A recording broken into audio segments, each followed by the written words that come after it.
Leah, so you've touched on the fact that you were diagnosed with bipolar, and there's, so many people in the community who have not even conceived or know much about it, or experienced the condition. So, in very human terms, are you able to help us to understand from a clinical perspective what bipolar means and how it presented itself for you? Yeah, so bipolar is a mood disorder. So that's what it is. It's a mood disorder, and it used to be called manic depression because it would be described as very high highs and very low lows, which can range from mania to deep depression to suicide, unfortunately. And there are two different types of bipolar, mainly bipolar 1 and bipolar 2. And one is when you're more on the high side, and one is when you're more on the low side. And then you could be hypomanic when you kind of mix between the both. So I'm bipolar 1. So, it takes generally as fact the average person about 8 years to be correctly diagnosed with bipolar. People tend to be misdiagnosed, as I was, for depression. Because when somebody's high and happy, it's just, again, looks like personality, or just having a good time. Like, everyone wants to be happy. So those highs of somebody's personalities can be overlooked, and you just notice the depression as an isolated thing. And so, it takes an average of 8 years to get that. So I was misdiagnosed with depression at first. And I'd been suffering anxiety, and it was brought on by bullying that I'd had in the workplace, at a place I'd been working. And that brought it on my manic episode, my first manic episode. Up until then, I had just been severely depressed and anxious. But because that incident brought on the episode, it wasn't the cause of bipolar. There are various causes and lots of research that's still going into what could cause bipolar, what causes mood disorders. It could come from birth, it could be genetics, it could be trauma in your life. So there are several reasons that people can be bipolar. So I know it wasn't down to that work.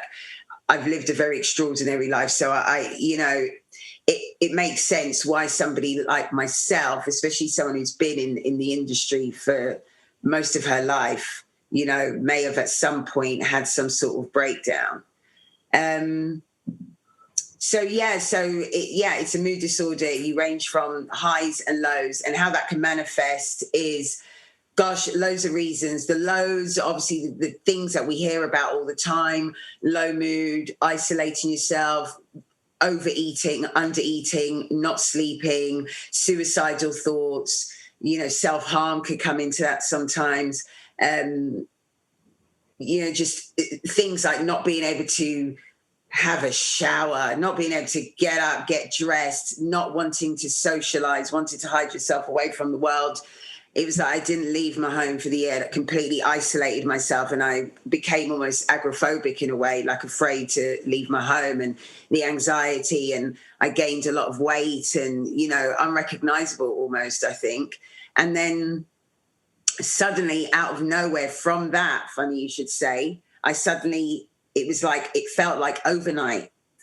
I had, from somebody who couldn't get out of bed and would spend most of their days in bed, I suddenly had all this energy. I wasn't sleeping for nights on end. I wanted to go out. I wanted to party. I wanted to socialize. I was spending money frivolously. And, I would go into, typically, I didn't do it, but this is a typical thing of somebody bipolar. In fact, I did do it in other ways. Buy things. So you go into a bar and say, I'd buy the whole bar a drink and spend your whole life savings. You put yourself in dangerous situations. Your inhibitions are gone. You feel like you have the strength of 10 men, like you are just on a whole high level. And life is actually great in your mind at that point, because particularly if you've been severely depressed and suicidal. So it took me a minute to realize something's not right. And fortunately for me, I was able to realize something wasn't right. Many people get so ill that it consumes them to the point where they don't even know what is real and what's life and what's not. And those people, many of them end up in hospital, some worse, you know, some sectioned and etc. So fortunately for me, I remembered EastEnders. In the midst of my manic episode, I remembered the character Stacey Slater doing all these things. It just came to me one day and I was like, oh my gosh, I think I've got bipolar. Doctors didn't believe me. People around me didn't believe me because, oh, when you're high and happy, you're just fun time Leah. We love this. We love this girl. You're the funniest. You're the best. You're the People love that side. You're not depressed right now, so it can't be, but no, you don't know what you're talking about. But I knew something wasn't right. And I actually wrote a suicide note to my GP because the GP wasn't listening. And that day I wanted to end it all because I was so impulsive in my actions. I truly believed that if I said, right, okay, now let's do it, I would just done it. And that little still voice inside of me was just like going, please, Leah, save yourself. You know, I did not want to die. And I believed at any minute I could have just taken my own life and that would have been it. I couldn't come back from it. So I wrote this note, said, you need to help me today. And that's how I ended up in the system. And I eventually got diagnosed correctly with bipolar. Getting that diagnosis was relief, immediate relief. Oh, I knew it, you know, victorious. Yes, I told the people. But after that came the fear, the shame, the stigma, just embarrassment, mortified that I could have a mental illness. Just so embarrassed, honestly. Before being diagnosed with bipolar, what were some of the assumptions that you carried about the condition and more widely about mental health?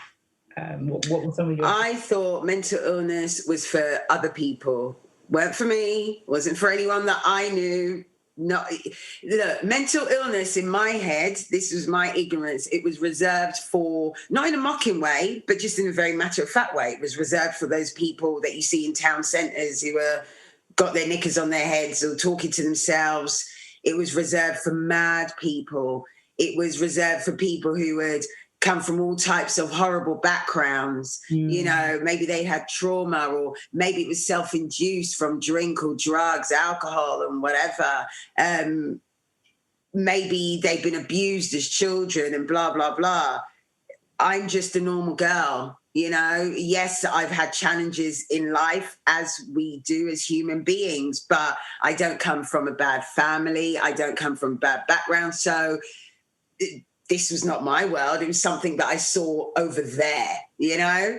So you can imagine my shock horror when actually the first time I really, really heard about bipolar, and I say heard as in really took it in as a thing, was the person who was bullying me in that job that I mentioned. I ended up giving my notice in because I was taken off ill and all sorts, and I was just like, I'm done. But before I left, I confronted her and I said, I want to have dinner with you because I want to take back my power. And she looked at me in shock and whatever, and she agreed.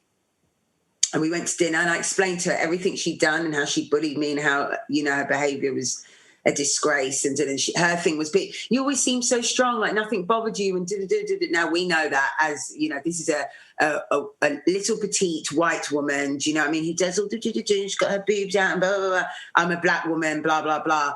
The company let this woman go wild on rampage, not just with me, but she was bullying many people. But they wanted to use me as the black woman, as the scapegoat, to take her to tribunal and And I was just like, no, why are you not asking nobody else to do that? Now I look back, and especially after everything we've been talking about in the last year, you could see even more so how as black women, you know, we get the least protection, man. Do you know what I mean? We're always the first ones to get kicked out there, you know? Yeah, you go and be the scapegoat. And I thought, something's dodgy with that. I'm not getting involved. But I wanted to take back my power and walk with my head held high and say, screw you.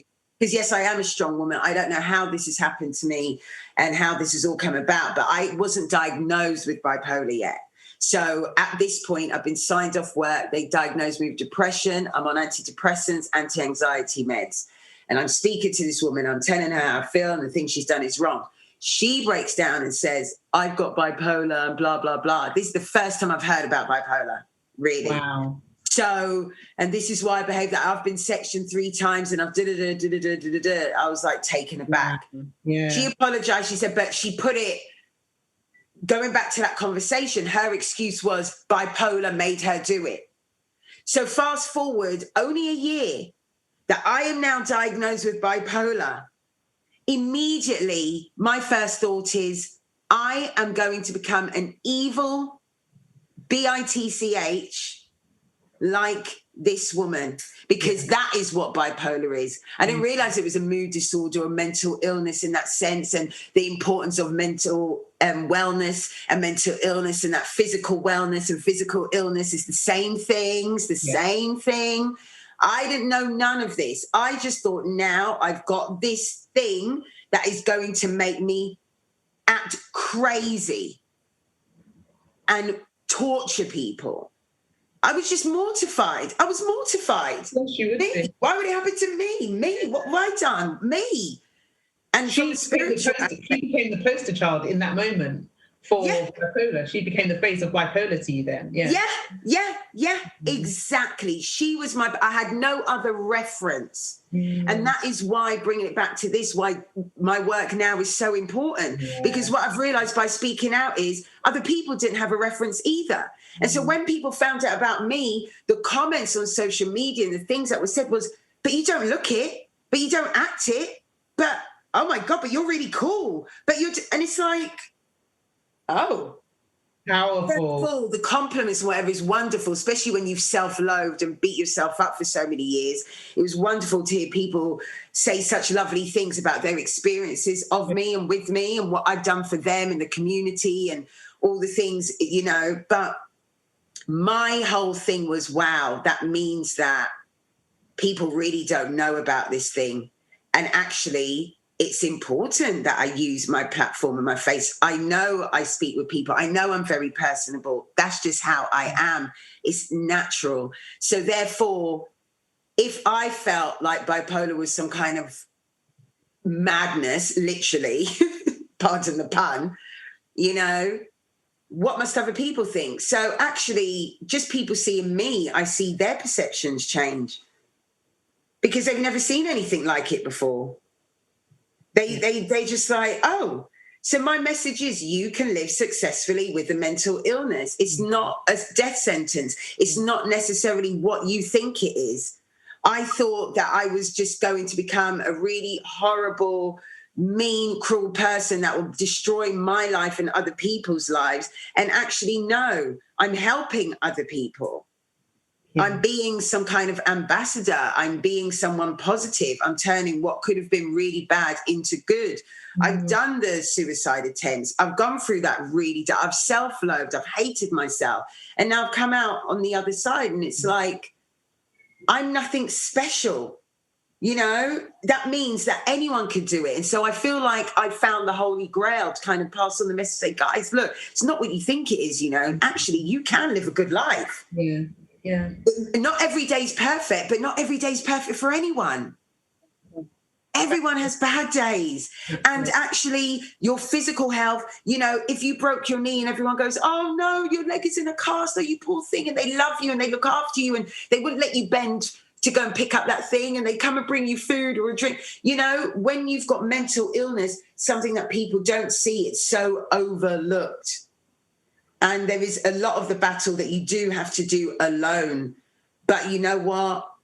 Being in a life of living better and having better relationships with people, because in my heyday, my God, I had bad relationships with people. Of course I did. When I was manic, my behavior was volatile.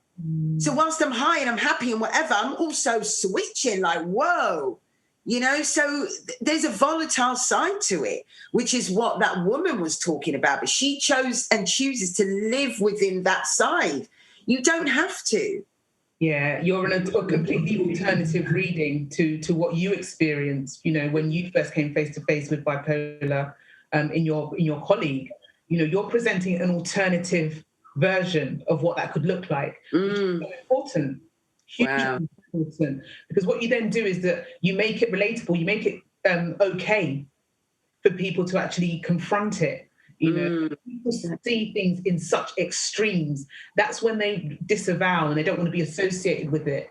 But when you actually just bring it to a level where people can actually relate to it, they can touch it, you know, they can perceive it with their senses and understand it, that's when you make it safe to actually acknowledge, you know, you make it a safe space for them to actually begin to say, okay, well, maybe this is a possibility. But even if it is a possibility, like you said, it's not a death sentence. Look at Leah.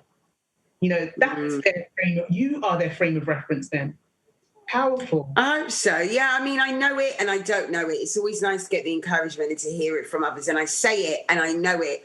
But there's always that part of me that still goes, who really wants to hear what you've got to think? You know, like you say, you're on Clubhouse right now and there's 2,000 people in a room talking about this matter. And I'm like, I wouldn't wade in there, like, you know, but you just think, who wants to sit and listen to mental health? 2,000 people are going to come and listen to me talk about mental health. Like, who cares? But then I have to remind myself, it's not about that. It could be that one person, 2 people, 5 people. It could be sporadic throughout my life. It doesn't matter. I may never know the people, but it's just, for me, it just sits better with me that it's better to speak about it whilst I have a voice that I can use, isn't it? So I kind of know it and I don't know it. So I have to keep reminding myself, do it, because naturally my natural instinct is to just keep everything to myself, just live my life.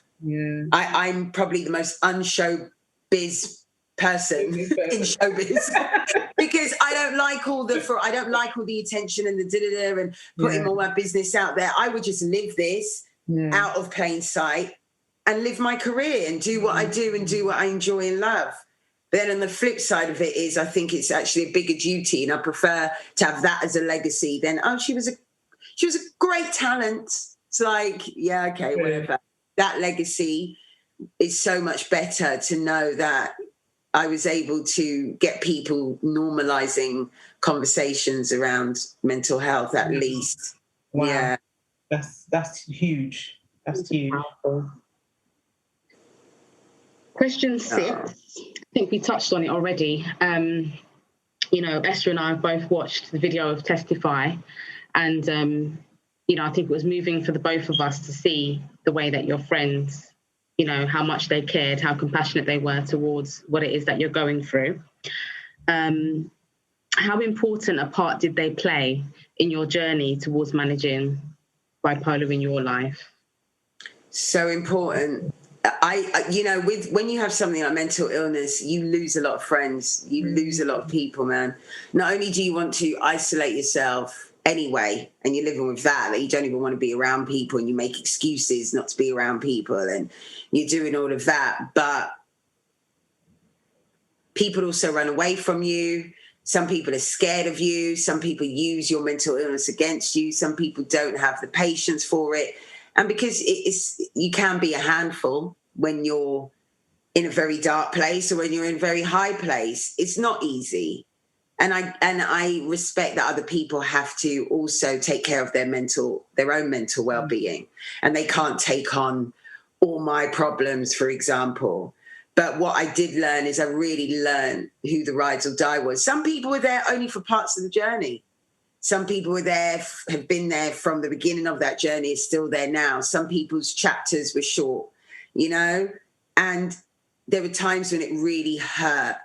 But actually now, again, because I could come out the other side, I can look at it in a different way. But many people with mental health conditions will tell you how difficult it is to maintain friendships and relationships.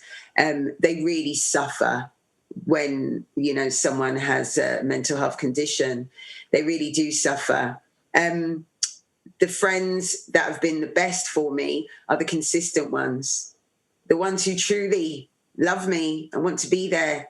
Sheba, as you saw in the video as well, she was one that literally in my highest of heights, I would call her, I remember it as a haze because everything's quite hazy, but I do remember things that I would do which was I would call her a million times a day, like constant and repeat, just waffle, and repeat everything that I'd already told her. Now, that must have been exhausting for her, you know? And as I've come out of this and as I've gotten better and I haven't needed it less and less to now, sometimes a good couple of months could go by and I haven't spoken to Shiva. Do you see what I mean? It shows how far I've come because I needed that. Like, honestly, as I was coming out of that, whenever I did used to speak to her, I used to break down in tears and go, thank you so much for just helping me with you. Because I just couldn't speak to her without feeling that surge of emotion, of gratitude, because my God, that must have been hard. But thank God that she was consistent, and Emma as well. You know, they just listened. And I mean, a fly could pass and I'd feel like I had to get that off my chest and I had to tell them, I had to talk about it, I had to do it. And that must have been a lot. And they remain consistent. And I would say those for me has been really heartwarming and the most important aspect. And many people ask me, you know, what would you say to friends and family to help somebody like yourself? And I would say, be consistent. If you're going to help someone, help them. And if you're not, don't, because what it does is, as a person who's suffering, you already feel like unloved and your brain tells you all the time how unloved you are. And then someone comes along and says, I'm going to help you. You know, talk to me, Leah, talk to me. And then you release and you talk and they go, oh, okay. And then that's it. The next day, they don't even send you a text to even say how you're doing. When yesterday you were telling them you were suicidal. Those things used to happen to me all the time. And that would set me back. Because to me, anyone who knows me knows if I'm coming to you talking suicide, that's not something that's easy. I'm not a drama queen type person. So I'm not going to come to you and be doing those displays of all of that. That's not me. So if I ever was to confide in you in the first place, because I'm constantly trying to be the strong Black woman, you know, if I come and confide, you know, this is serious. Leah's serious now. So for you to watch me in pain and cry and sob and do all the rest of it, and then the next day not even holler to say, how are you today? That's not consistent. That would set me back. That then leaves the door open for my mind then to feel even more isolated and go, you know what, screw it then. I'm not talking to no one. I feel embarrassed. God, I just let all of that go. And I told them all my deepest thoughts and my anguish, and they don't care. Equally now, because I'm better, if that was to happen to me now, I've learned not to take it personally. You know, people have lives. Maybe something happened that day. Maybe they got distracted, blah, blah, blah. I can look at it in a more balanced view.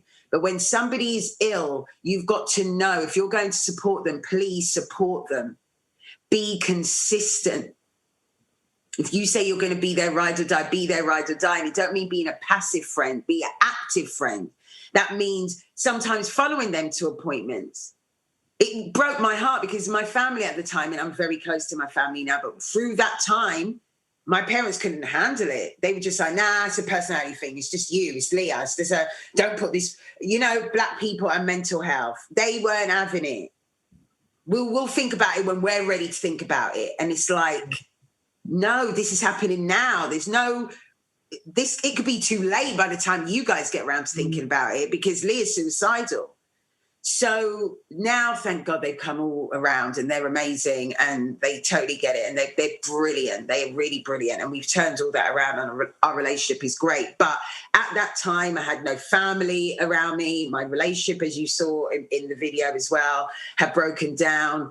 You know, but thank God, as you can see, we were still friends, Anthony and I, and that's why he's in the video. And he was able to talk about it from a partner's perspective, which I felt was important as well. So it really does affect your relationships. But if you are going to support somebody, please be consistent, be an active friend and not a passive friend. That for me is a massive takeaway. And it is hard and you do have to set boundaries. And I know for some people who are ill, they can cross boundaries. Mm-hmm. And so you do have to set boundaries if you are ever in that situation. And you have to cross that bridge when you come to it, you know? Like some people will be, like I knew not to be calling their phones in the night or, do you know what I mean? Some people are so ill, they don't get that memo. It's just, there's no concept of time for them. Yeah. When I'd be up for days on end, I have no concept of time, but I still knew somewhere in me, I can't be calling no one's phone at 4 o'clock in the morning. Do you see what I mean? Yeah. But I know other people who have people that do that, or will turn up and knock on their doors and things like that. So if you need to set boundaries, by all means, absolutely, you must do that. Just because the person is unwell doesn't mean that now you have no boundaries and they can do what they like. Absolutely not. Set the boundaries. And if it's just too far, you communicate it. That's right. You have to communicate it. Yeah. And if they're so far gone that they don't understand that, then that just proves how much help that they do need. And therefore, you need to make sure they take those steps to go and get referred, to go to a doctor. And if that means that as part of your friendship with them, you go with them to the doctors, that would be nice. Yeah. Do you see what I mean? Many people go to your doctors. Have you called the GP? Sometimes, it would have been nice if somebody had held my hand at some point. Wow. But I was just do or die at that point. It was like, Leah, either you fight for yourself or you curl up and die. Part of me wanted to die, and I would wake up every morning angry that I didn't wake up dead. I would be angry with myself, livid, because I'd be like, why couldn't I have just died in my sleep? I'm that pathetic, It was just so frustrating. And now, obviously, I think complete opposite. And I'm, praising God when I wake up in the morning. Yeah. But looking back, and those are the times when I feel those surges of emotions, I think it would have been nice for people, sometimes for me to feel like somebody actually went out of their way for me, the way I go out of my way for people. Yeah. And people who have bipolar and other mental health conditions, they are actually usually by trade quite giving people. And so it tends to hurt even more when they're not getting that back. It exacerbates everything even bigger. Something to you may be like, oh, that's nothing that I didn't call you back when I said. But because you didn't call me back when you said you called me back, now I feel like you really just don't care for me. Yeah. And you don't even remember me, and I'm just nothing in your life. Like, that is how deep it can go into your mind. Next minute, you're suicidal. Nobody loves me. I might as well just go. And that is as quick as your life can end in this world. That is how quickly it can happen in your mind, Yeah. So, that's the long and short of it, really. Yeah, thank you. So question 7, there are many, this is the question that obviously you flagged, Leah. So there are many that hold the belief that mental health illness is a spiritual issue in our community. Yeah.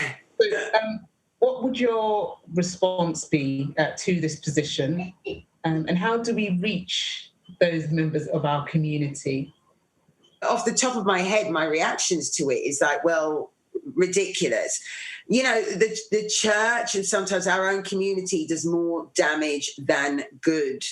And if we're talking from a spiritual perspective, i.e. then we're talking about God, we're even talking about Jesus, and we're blah, blah, blah, then,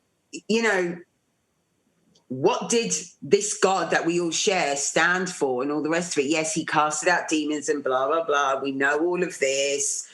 But at the same time, these are the same churches usually that are telling you can't wear trousers and the women can't speak and you can't wear makeup and you can't wear jewelry and you can't. They've got more rules and religion than the bloody Pharisees. Do you see what I mean? And I don't see Jesus or God represented at all. At all. So when I know that I hear God and God said to me, watch what was bad, me turn for good, and I know it, who is talking? The possession. If I'm out here trying to do good in the world, and the world in their mind is good and evil, and what's in me, if I'm possessed, is evil, isn't it? Or I've never heard anyone say, if it's a spiritual thing, like a spiritual possession is a good one, they would say it's a negative thing. Yeah. So that means, as the Bible says, and as God says, light drives out darkness. So if only good is coming out of me and good intentions coming, where's the dark? Your theory already doesn't even make sense. Like, how much do I even take this on board? Like, I can't believe that people still think that and are still going through that. And it made me think, and I thought there are churches right now and people right now that are laying their hands on people, doing exorcisms and doing all kinds of things. It made me think of, poor little, remember Victoria Climbié, right? And, that actually the person who killed her was the person who had a mental illness and put it in the chart. It was a mental illness that should have been recognized. And if the Black community wasn't so busy looking all different ways and being religious about stuff, somebody would notice this woman isn't well. Okay. And these children are in her hands, you know? She obviously was unwell, but she believed, because of culture and all sorts, that this child was a witch. I mean, it's unbelievable. It's just unbelievable. It's scary to think that people are still thinking that. And it just made me look at myself and go, okay, well, then that means that they're saying I'm spiritually possessed. How does that make me feel? It makes me laugh. Because like I said to you in our earlier conversation, I am more in tune now, you know, with God's, my God's, our God's energy, the universe, all of it, than I've ever been. I have more compassion for people, more empathy for people, more love for people. Before, I didn't have that. I was just about me. I was like most of these other people in the world, about themselves and what's coming next for them. I wasn't about other people. So I just feel that it's just so damaging, and it's just scary to think that that's what's happening to people right now. And if I was in a vulnerable place, imagine I'm in a vulnerable place and that question has been put to me, or not even a question. I've gone to a place or a church or somebody I know said, oh, I think it's that. Or you're like, could you imagine? Or me just being scared by the confusion and the, you know, sometimes the voices in your own head. And as we know with schizophrenia, which is unlike bipolar, in a sense of, you know, with schizophrenia, you hear voices.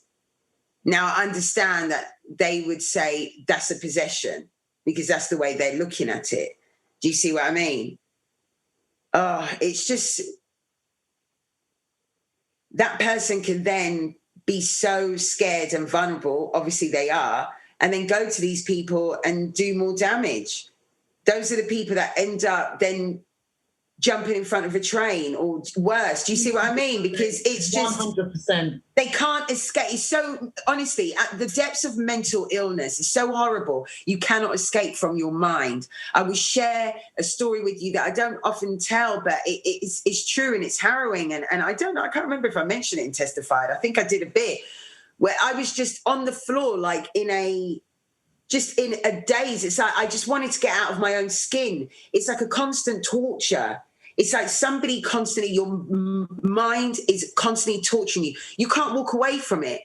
Imagine somebody's there going to you, or your child is walking around all day, poking you. Even when you're trying to go, mom, you go, oh, after a while, come on. So imagine that 24 hours a day. You get no respite from it. You're not even sleeping. Even if your eyes are closed for a minute, that's all. It's just constant. You can't escape it. And then some charlatan, in the name of Jesus, who, as far as I'm concerned, doesn't stand for that type of stuff, turns around and says, I can make you better. Come to me. You've got possession. And then they go home and those voices return. What are you going to do then? You could just only imagine the damage and the lives that have been lost because of these beliefs. It's scary, honestly. So yeah, that question triggered a lot for me today, but it inspired me as well. The starting point is talking. Yeah. I just think more and more, like there's not going to be, at this point, we've got so much to catch up on. There's not going to be enough conversation taking place because this whole mental health thing just spirals everywhere. You know, you're never going to have too much conversation about it. The only too much conversation that I don't get down with is the hashtag be kind and hashtag it's okay not to be okay. That's just all, that's not helping me. It doesn't help people like me. It's clickbait. It's all that kind of stuff, isn't it? Honestly, it's just like whatever. Those I can do less of. Yeah. But these kind of conversations, they're important. To have them in your own household, to have them among your own friends, to actually look out for your friend. Don't just be like, oh, Leah's strong. So you'll be surprised that, yes, I'm a strong woman, so I'm told all the time. I'm also a woman who lives with a mental health condition. You think it will make people like check on me more. In fact, less. You know, because they just assume that you could cope. And I just think we have that as Black women anyway. And then I found that Black woman with a condition who is obviously living with it and looks like she's living okay with it. It doesn't get me any extra love or any extra kudos or any extra, do you know what I mean? Attention or being looked after, or being nurtured. I have to do it myself. But hopefully we can get... Say it again? Do you let your family know that you need that, or your friends or your loved ones? Do you communicate that? That is a really good question. That is a really good question. And it would be unfair of me to say that I don't tell them that, and therefore I'm not giving them an opportunity to do it. But actually, no, there is time I tell them that. I'm very vocal with how I feel about stuff. You know, I'm not somebody who's going to say that quick, because I'm of that mindset. I'm so used to being independent and doing things myself. I'm not really going to come to you and say, I need help, unless, boy. But usually I just feel like, who can help me anyway, Leah? Put on your big girl pants and just bloody get on with it, you know? And that's all we could do sometimes. Do you see what I mean? And I do recognize, like I said, coming from a balanced place, that people have their own lives. But, you know, recently my grandmother passed away, and I come from a massive family and we're very close and all the rest of it. And I've got elders and I've got loads of cousins and ones that are older than me. But I ended up carrying everything for everyone, even down to doing the eulogy and all of that, because people just couldn't face it. This is me, the one with the mental illness. I was the one, but maybe because of my mental illness, because of the depths of hells I've been to, because of the dark places I've been and coming out, I have that strength that I can stand. Do you see what some people, their minds haven't been there. You've been fortified. They can't handle that. Yeah, you've been fortified for it. Do you see what I mean? I've been trained. So when the government says lockdown, hey, I've been locking myself down for years. It was all just rehearsal. This is the main play. Do you see what I mean? This is showtime now. So it's like bipolar actually gives you so much. And I did a bipolar webinar, like I said, a conference, and so many people were there. And what I learned from other people in my tribe, so to speak, because I always stayed away from other bipolar people because, hey, they're all mad and I'm not, you know. But then I've realized that actually I have lots in common with these people and they're not mad as I'm not mad. And what many of them said was, actually, bipolar has given me so much. And many chimed up and said the same thing. And I echo it as well. I feel like bipolar has given me so much. Would I really have achieved everything that I've achieved without that driving force? Because I tell you what, people with bipolar can achieve so much in one day that the average person wouldn't even have the energy or the mindset to. Like, honestly, it's like almost superhuman sometimes. And so all of us, many people with bipolar who are now living with it in some kind of degree, even the good and bad, you know, days and whatever, because it is a process, they would say the condition actually gives a lot. If you learn how to harness it, you can make that work for you. Yeah. You know, so it's not all doom and gloom. And that is the message. It really isn't. So the reason I asked that was because I kind of sometimes feel that as strong black women, that basically manifest this strong black woman. So we're not doing anything to change that reading or presentation of ourselves, you know, and therefore I feel like sometimes are we victims of our own strength? Do you get what I mean? We actually... I definitely think I've been. I definitely think I've been. And there are times where I won't. For the most part, I won't. I usually only really speak up if I'm feeling bad.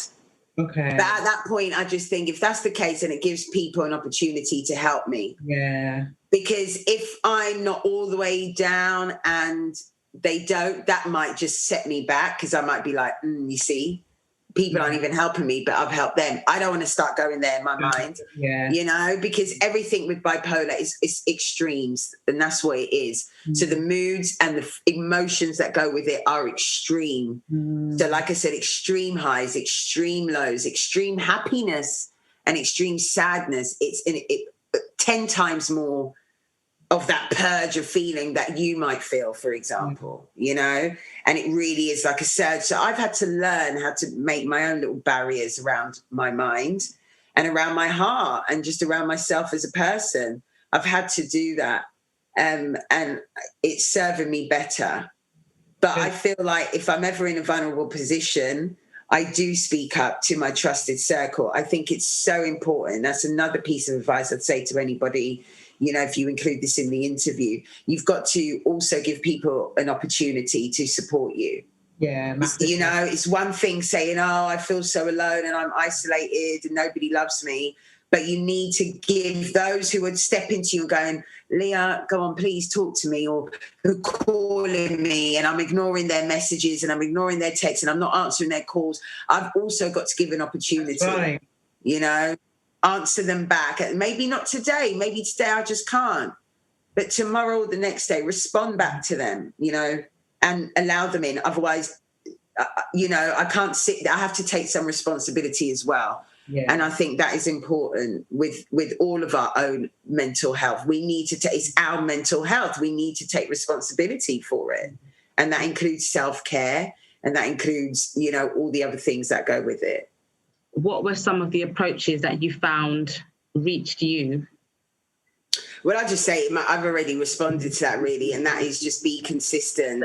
Don't give lip service. Do you see what I mean? Just, if you're going to be there for someone, be there. Be an active friend rather than a passive friend. And I think that's the key of it, really. Perfect. Do you, this is kind of off the back of that to some extent, but do you feel that there was any particular situations that could have been handled with greater care, or things that people said that almost minimized your experience, your reality? Oh, of course. Typical stuff. It's all in your head. Oh, chin up. Smile, it's not that bad. You'll be all right. Oh, it's okay. Oh, you're strong. You'll get over it. Oh, you always pick yourself back up. That stuff doesn't help me, because it does minimize whatever I'm going through, whatever. I don't think it helps anyone. And definitely never say to somebody, chin up, or never mind, or you'll get over it, or, turn that frown upside down. Like you just, oh my God. You know what I mean? Yeah. So those are things definitely not to say. Okay. It's just best that you literally just say nothing if that's the case. The best thing you could say is, look, I don't fully understand what you're going through, but I'm willing to listen. Yeah. Because you know what? Somebody just listening to you and you offloading can change the whole narrative in your head, One conversation could stop someone from taking their own life. And it's that serious, girls, I'm telling you, because it's happened to me. That one conversation could just change everything. And I feel like it's not like I needed somebody to come in and give me the answers. I just needed somebody to just listen and know that they were listening from a place of love and no judgment. And that's all. And those are the things that helped me. That's why the friends I've mentioned were so amazing, because there was never a judgment. They didn't know nothing about bipolar. They didn't know anything. They hadn't necessarily experienced anything either. It was just a case of, well, my friend's in trouble or that's just how Leah is. I'm going to listen to her. Just, okay, she's calling me up. They were just consistently there.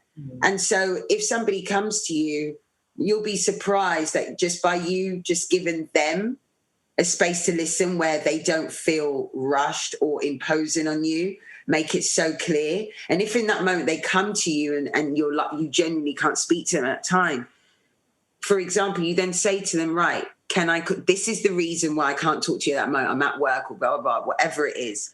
I'm going to call you back. Can I call you today at? And stick to it. I love call that. them. Do you see what I mean? It's that simple, and just show them that you were consistent and explain to them it's because I just wanted to focus all on you. This is really important, and I want to hear everything you've got to say. And the kids are there, or I was at work, my boss was watching me, or my boyfriend was there, whatever it is, I just needed to hear you. And so, obviously if they sound like they're in distress, then you need to react in a different way. But you can't just say, I'll call you back later, because that would be a bad thing. That could tip them over the edge, obviously. But if it's just a case of, look, I really want to listen to you. And then when you do get listened to them, just be like, look, I don't know everything. I don't understand anything, but I want you to know that you can talk to me about everything. We'll try and get to some, sometimes not even a solution that people want. They just want to offload. That's all. They just want to offload. They're not alone, that they've got someone there that cares, that wants to listen. and at least try to understand exactly what it is that they're going through. Absolutely. The answer, and you just said it, Leah, like, you don't need to have the answer. They're not expecting you to have the answers. No. The answer in that moment is just you being there, just answering. And you don't need to give your opinions. When somebody comes to you and they've got an issue, they've got stuff on their mind, they're showing that they're struggling with their mental well-being, just let them speak. Yeah. They're not coming to you for advice or to fix things. That's not what it's about. Don't try to start saying, well, I think you're this. Don't try to start diagnosing them. Don't try and start rearranging their life. But what you can do at the end of it is ask, what can I do to help you? If they say, oh, nothing, I just want to talk, that's cool. Would you like to talk again tomorrow? Or do you see what I mean? You could do that. Or say, are there practical things I could do? So some people might be feeling overwhelmed because they've got loads of tasks to do. Maybe the housework's getting on top of them.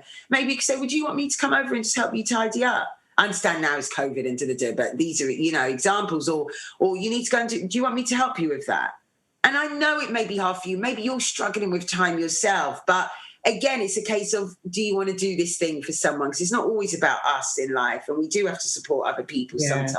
So if you are choosing to do that, because it is a choice, then, what practical ways can people help? Because like I said, for me, it would have been very heartwarming if somebody said, let me follow you to a doctor's appointment. Let me come with you, let me attend with you. What did it?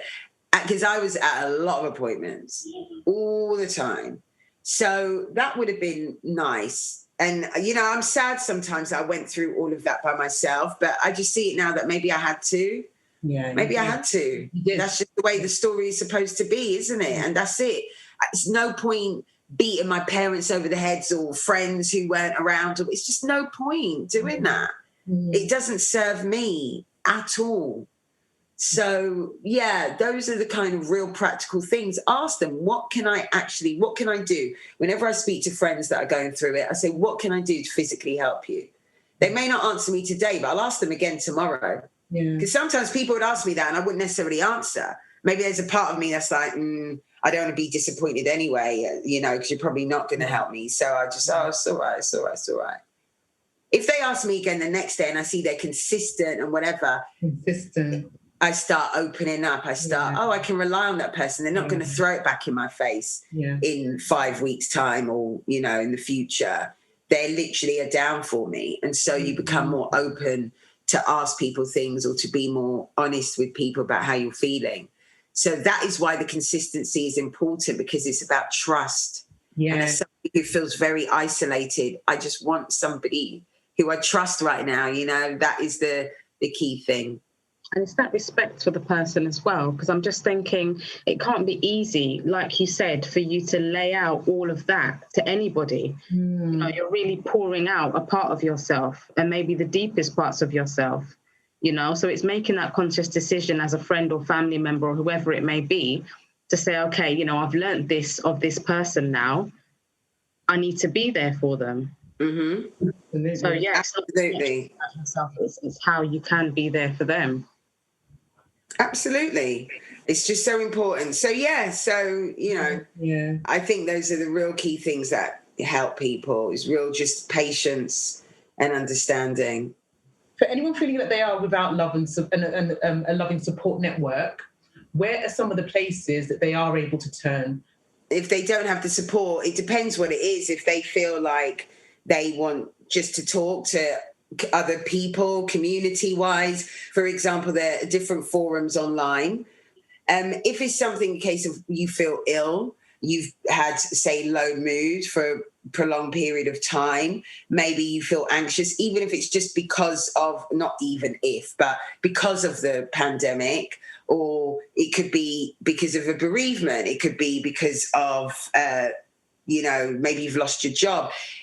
This whole pandemic is so layered as to what's now giving out mental health problems. There are different reasons why your mental health might start suffering. So if that's the case, then reach out to your GP, speak to your GP, and that is the first port of call, in my opinion, because they're the ones that are there to help you. And for me, the quicker you can nip these things in the bud, the better. Yeah. I am very much pro-medication and pro-therapy because I needed both in order for me to get here. but I've also learned that I don't need to be on my medication forever. And there are many people I know with bipolar, with schizophrenia, with many other serious mental health conditions that are not on medication. So even that was a myth. I didn't know that myself until I started speaking to other people from Bipolar UK. I've only learned that really in the last 6 months, that, oh my gosh, I don't need to be on medication for the rest of my life, because I can learn to manage my thing. But you're told that you've got to be on these meds, otherwise you're going to go, mad again. And you're taught all of these. Like I said, I had this other poster girl. This other poster girl was just on her meds. She'd been sectioned 3 times. She blah, blah, blah. That's all I knew. So even learning that has been very powerful for me. Yeah. If you are aware of any sort of complementary, natural or sort of homeopathic solutions as well towards managing mental health. So that was a nice sort of segue, a nice bridge. So perfect. So self-care is a major one. People tend to feel guilty about self-care. They feel like it's selfish. Like, how do you define self-care? Well, self-care is just doing stuff for you. Do you understand? So if that means that you like doing your nails and you never get a chance to do them because you're always running around for everybody else, taking an hour to do your nails, that's self-care. Maybe it could be just taking half an hour out of your busy schedule to listen to a podcast, going for a walk, cooking something, your favorite meal, doing exercise, a dance class, whatever it is, something for you. Maybe it's watching your favorite movie or going to the cinema when they're open, things like that. That is all part of self-care. Brilliant. Doing things for you, because it's like that typical thing when you're on the airplane. They say, put your mask on before you put on anyone else's. How are you going to fill up anyone else's tank if yours is empty? Starts with you. You've got to love yourself, value yourself, rebuild your confidence and self-esteem, take care of you. Up until I started having therapy on one of the first rounds of it only a few years ago, did I even understand what self-care? When my therapist said to me, but do you ever do anything for yourself? I'm like, what do you mean? Never. Like it was blasphemous almost.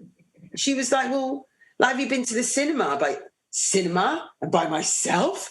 Oh my God, like mortified. And one day I went to Westfield and I went, I'm going to go and buy a cinema ticket. Sod it. I went there for something to pick up and I was just like, sod it. I've got the afternoon. I'm here. Why not? And I've never felt prouder. Honestly, I never did it again, but it was the fact that I would do it again. I just never got around to it. I'm not really that much of a cinema person. I love the theatre, but it's like, it was just great that I did something like that. That was an act of self-care that day. That was doing something for me. And I tell you what, how it made me feel was just fantastic. And so whatever self-care is to you, even if it means going out and having that mani-pedi once a month, that is part of your self-care routine. Whether it's you've got to wash your hair, but you know what, today I'm going to do a deep condition. I'm going to comb it out nice. I'm going to, do you know what I mean? Do all that. That's self-care. It's doing something for you. So that is really important. Another thing is mindfulness. Think about what you're thinking about, being in that moment. My worst times have been where I play out the soap opera that's never happened in my head. And suddenly my whole mood has changed. Suddenly in real life, I'm now crying for thoughts. And I'm like, that hasn't happened. I haven't even spoken to those characters in this sequence. Think about what you're thinking about, because your thoughts as human beings, I think something like 90% of our thoughts are negative, just general as human beings. So imagine all those messages from the world as well and everything else. So you're receiving them and you're taking them all in. What are you replacing with good thoughts? I would find myself dwelling on negative thoughts and not even knowing it, because I was hypnotizing myself in these scenarios, getting so used to being in the funk and being low and being, just that's how I want it, you get in that. So think about what you're thinking about. Be mindful. If you feel yourself being dragged into a certain place, snap yourself out of it by redirecting your energy. Go and do something else. Remove yourself from that position you're sitting. Shift your energy. And if that means that you could do something even bigger, like go for a walk or do a bit of exercise or just wash up, that helps, because that would just distract you for a minute. That's something just really simple. But also meditation is a massive thing that helped me, particularly because I suffered very terrible insomnia, which is part of bipolar as well. Insomnia for years. Like, I would have maybe 3 hours sleep a week if I was lucky. It was just awful. Imagine living like that for years, how awful I felt, just mind, body, spirit. That was horrible. And what I learned was meditation was really good. And some people don't know what meditation is about, and it seems very hard because your mind does wander.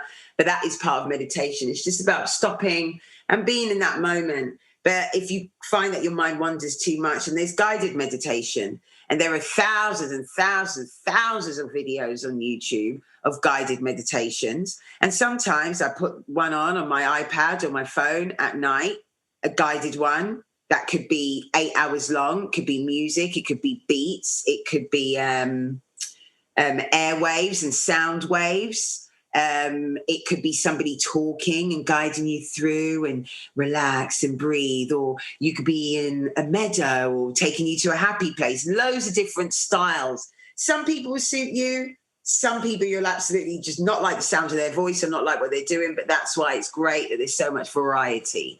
And that has really helped me, I have to say. So those are some real key things there that I recommend.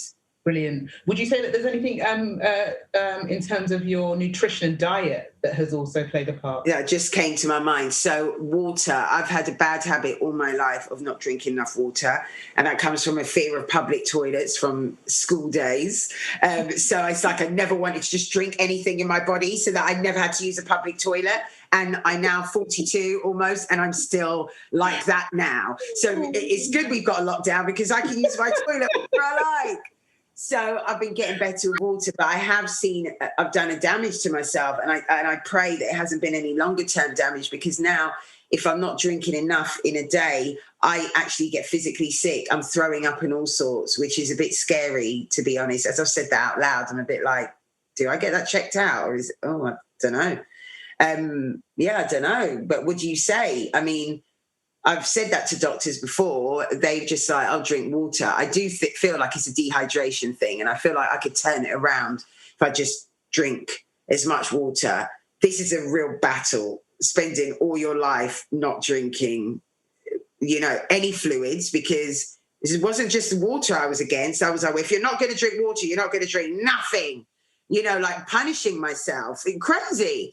Again, pardon the pun. I'm now trying to drink more water. My friend actually brought me a special bottle for Christmas. It's a lovely bottle, and it's got like how much to drink during the day.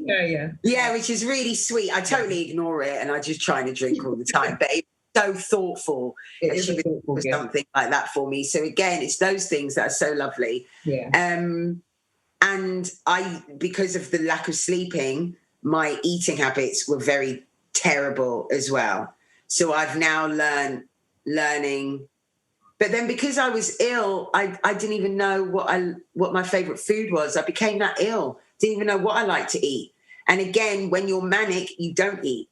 So when you're depressed, you overeat. When you're manic, you're just not eating or sleeping, like barely. I was living on one boiled egg a day for a year. What? Yeah, because I was just like bam, bam, bam. And it was my ex-partner who you saw in the video. He was just giving me this egg. Thanks.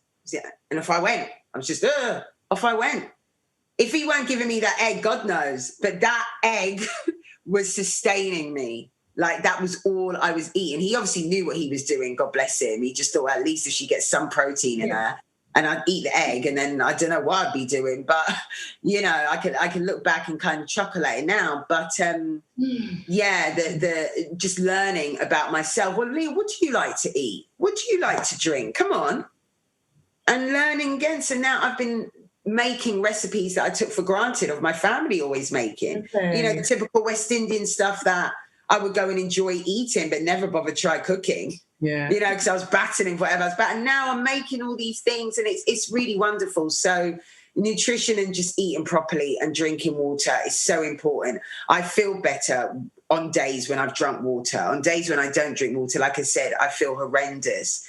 And so I've learned that it's super important what you're eating and what you're drinking. If I'm eating too many sweet stuff and whatever, and I love sweet stuff, I would eat cake for breakfast, lunch, and dinner. Facts. If I could live off cake. Facts.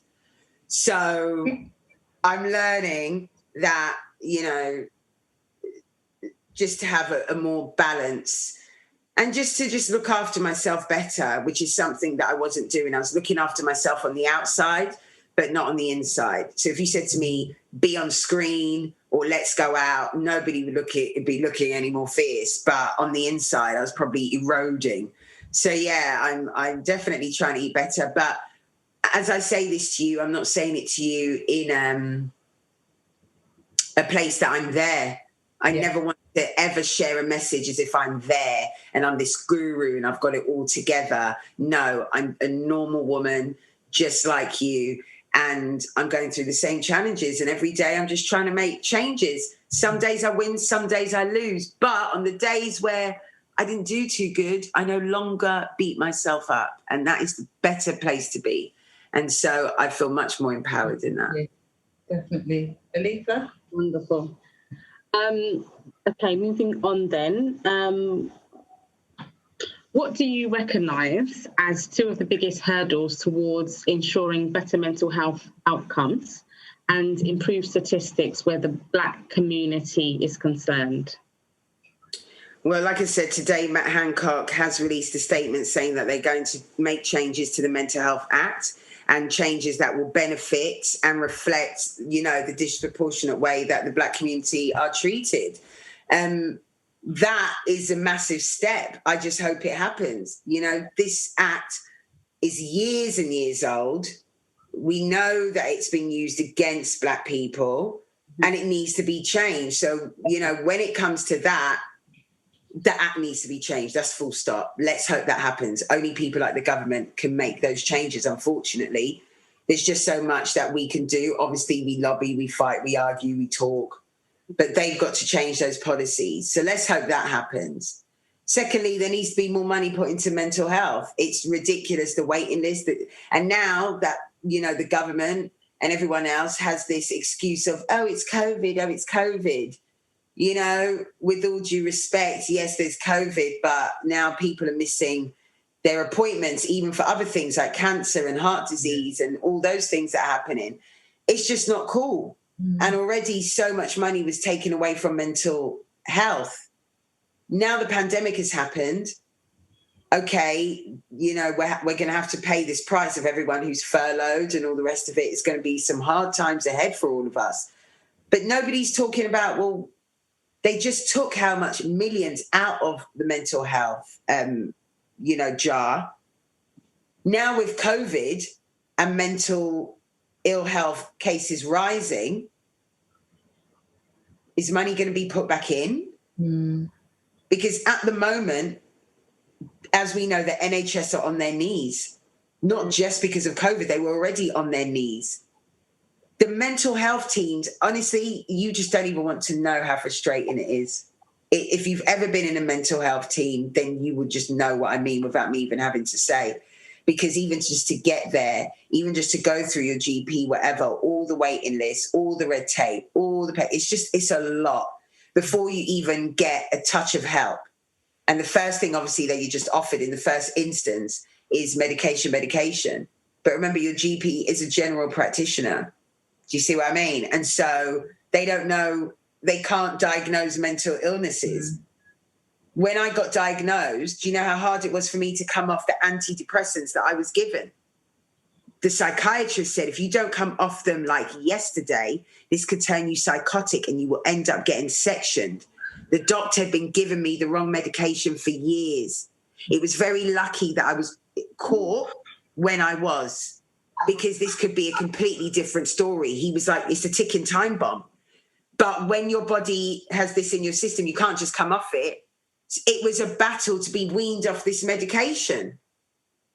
Now, if there was more resources, whatever, that would have happened, because I would have been referred and looked into a lot quicker. And, you know, it wouldn't be the blanket thing of, oh, you're depressed, I'll just give you antidepressants.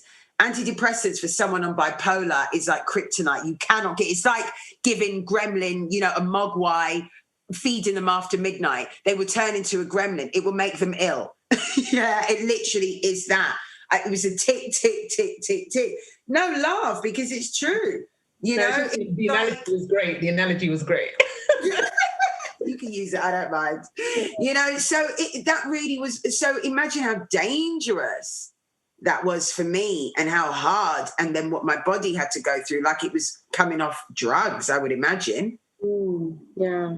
The come down off that, like, whoa. So yeah, there's been some real tough times, you know, there has, I'm not going to lie. But like I said, the message just now has to be a positive one. You know, let's just be a beacon and help other people get through this, because it's not easy. But there's not much out there, because there needs to be some massive changes from the top. Yeah. And that is the issue. As well, is that, you know, with these institutions and things, sometimes there is funding, but it's not consistent. No. So they start programs and things, but then it can't continue because the money's just not there. And I think that's quite detrimental as well, you know, for somebody to be starting to use a service and possibly see, you know, good results, and then to not have that to keep going back to or to fall back on, it just puts them back at that unstable place, doesn't it? Exactly.